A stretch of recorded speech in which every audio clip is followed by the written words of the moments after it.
Section number 2, Solar Plant Financial Model, considering 75% loan and 25% equity investment. Lecture number 5, Cash Flow Analysis. Learning objectives of lecture number 5 is learner should able to calculate cash inflow for 25 years of solar power generation. Learner should able to calculate cash outflow for 25 years of solar power generation. Learner should able to calculate net cash flow for 25 years of solar power generation. Learning in this lecture we are going to discuss the detailed cash flow analysis in detail in the Excel sheet.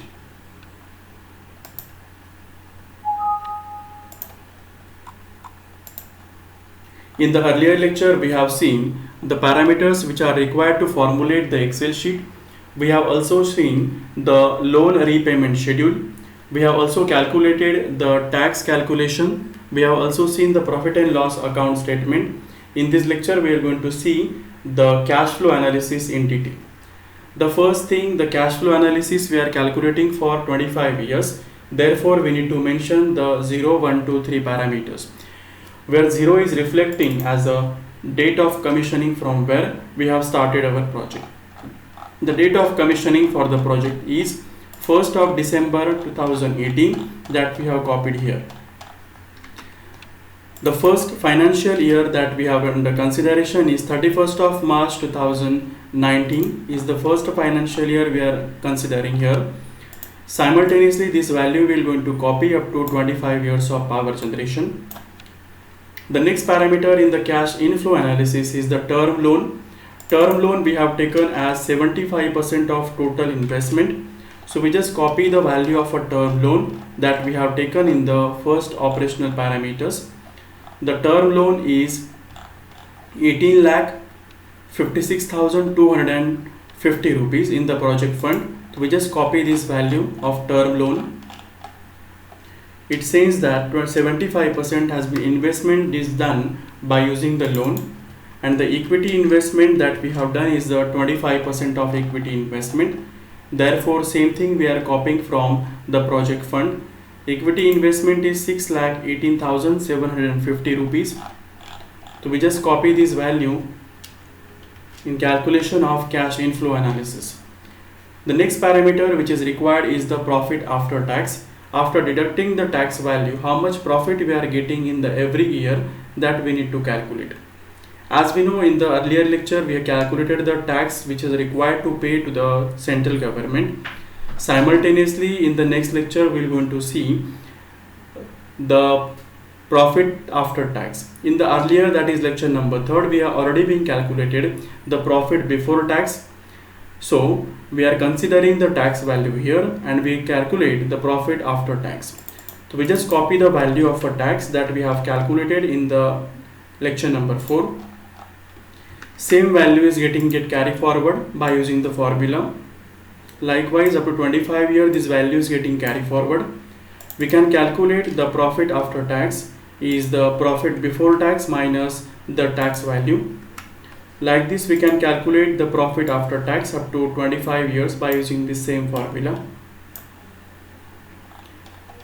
We just copy the profit after tax value here in the tax inflow analysis. Like this we just copy this value and we just pull the row in such a way that the all above row is getting copied here. The next parameter which is required in the cash inflow analysis is the book depreciation. Book depreciation we are taking at a rate of 5.28% over the total installation cost. We just copied this value of book depreciation that we have earlier calculated as 1,30,680 rupees. This value we are going to copy here, and up to 25 years what are the respective values are there that will simultaneously getting copied. The next parameter which is under consideration is the tax saving due to accelerated depreciation. As we know, we are taking the double decline, that is accelerated depreciation method. We are depreciating our asset with a higher rate of depreciation of 40%. So we just calculate how much saving we are doing by applying the accelerated depreciation method. In most of the countries it is allowed to depreciate the asset up to the higher amount because to promote the solar system in the industrial and commercial sector. So therefore, accelerated depreciation is the benefit that we are applying over the tax saving. So we apply a logic in such a way that we can calculate the tax saving due to accelerated depreciation by using the formula that we choose a maximum value out of the first year of depreciation. We just take first year of depreciation is 9,90,000 minus, we just subtracting this value from normal rate of depreciation, that is most of the times we are considering when we are not applied the accelerated method of depreciation. As we know, the normal rate of depreciation is 15%, therefore we are taking that value. 15% normal rate of depreciation is common for all the calculations, therefore we are fixing this value with the symbol. Normal rate of depreciation is applicable with respect to the total cost of installation of a solar project. Total cost of installation is 24,75,000 that we are taking here. So basically we are taking a difference between the first year of depreciation by considering the accelerated depreciation minus what is the depreciation of normal depreciation that we are normally been considering in the other thermal power plant or the hydropower plant. We just taking those value, accelerated depreciation minus normal rate of depreciation. This value multiply with the help of corporate tax. Corporate tax percentage is 33.99%. So we just multiply this value with the help of corporate tax percentage. So whatever value it comes, it is nothing but the tax saving due to accelerated depreciation. In first 2 or 3 years, we are getting the basic benefit of accelerated depreciation, but in the later year, this benefit is zero, because in that case, the value of depreciation in the further cases is going to get lesser, or the written down value of a project is going to get less in the further year. We are just getting the benefit of accelerated depreciation in the initial phases of construction of solar project. So from this calculation, we just fix here value fixing of the installation cost, that is 24,75,000, and the percentage of corporate tax we are fixing for all the calculations here, and finally we are calculating here the 2,10,313 rupees. We are getting the tax benefit basically over the solar project in the first year. Simultaneously we just carry forward this value on the second year. So we just found on the second year we got a tax saving due to accelerated depreciation is 75,713 rupees. On the next year it is 0 and subsequent it is 0. So basically we are getting the benefit of accelerated depreciation in the tax saving in the initial phases of construction only. The next parameter we are going to consider is a subsidy. In this case, in most of the cases of the countries, the state is providing subsidy for the lower capacity of a project in the residential sector, but our project is installed over the commercial sector, therefore the subsidy is not applicable for the commercial sector, therefore we are putting here 0.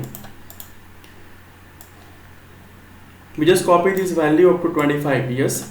The next parameter is a salvage value. Salvage value is nothing but the cost of the project at the end of the term period. After 25 years, what is the basic cost of the project that we are taking? And as we know, we have assumed that we have taken under the calculation is we are considering the salvage value of a project of 10% of installation cost at the end of the project. So at the end of the project, the salvage value is 10% of overall installation cost. Installation cost we just copy from the operational parameters. This value is 24,75,000. Like this, we just calculating the 10% of installation cost is the salvage value at the end of 25th year. Total cash inflow. Total cash inflow is nothing but the addition of all the parameters. If you are taking the any kind of term loan plus equity in the initial phases of construction, we are just summing out all the values. We are just adding all the values that we have taken here, that is term loan plus equity plus profit after tax plus book depreciation plus tax saving due to accelerated depreciation plus subsidy plus salvage value. These are the cash inflow we are getting in the term of 25 years of solar power generation. Simultaneously on the first year, the 3,54,170 rupees we are getting the total cash inflow. On the next year we are getting 6,26,563 rupees we are getting. Simultaneously up to the 25 year, we can go to calculate the cash inflow. The next parameter which is under consideration is the cash outflow analysis. In the cash outflow analysis, we are going to see the capital expenses. Capital expenses we have done, that is the equity investment, we can also say. Capital investment is nothing but the equity investment done by the customer. It is a 6,18,750 rupees that we are putting here. The term loan repayment we are putting, or we can also say the capital investment is the addition of both the loan the customer has taken and the equity investment he has done. So we just put all the value here. Capital investment is done through the customer, therefore we are putting this value here, 24,75,000, by considering the capital investment or capital expenditure by the customer and also the loan taken by the customer to invest in the project. So like this, we just copy the capital expenses 24,75,000 here. The next parameter is the term loan repayment, and the next parameter here is a foreign loan repayment. The term loan repayment is starting from the 31st of March 2019 in the financial years. So the term loan repayment value we are going to consider in the cash outflow. We'll go on the second lecture that we have calculated the annual principal repayment, which is 2,32,031 rupees. The annual principal repayment is fixed for all the years. That is, first year it is 2,32,031 rupees. Second year it is also same. Third year it is also same. Up to the 8th year it is also same. Only the interest rate will going to get changed according to the calculation. So we just going to copy this value of annual principal repayment here. This annual principal repayment value is fixed for up to the 8th year. Therefore, we are fixing with the help of the symbol. Like this, the annual principal repayment is constant up to the 8th year. So we just copy this value up to the 8th year. The next parameter is the foreign loan repayment. If you are taking any kind of foreign loan or from the foreign bank, the principal repayment of that also we need to include it here. But in this case, we are not taking any kind of foreign loan. So therefore, we are simply putting the 0 value here up to the 25 year. After the 8th year also, we know we need not to pay the principal repayment over the project. Therefore, we put from the 9 years onward, we put a 0 value here. And finally, we are going to calculate the total cash outflow analysis.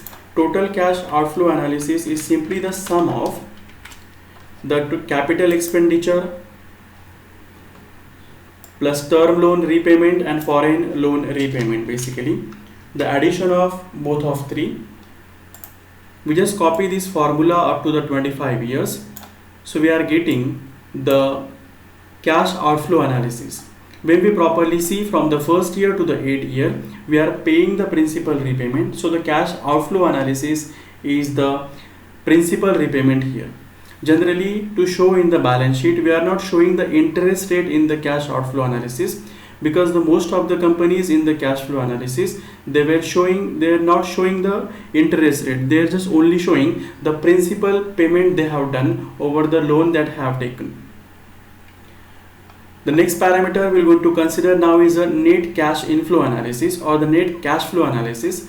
The net cash flow analysis is nothing but the cash inflow minus cash outflow.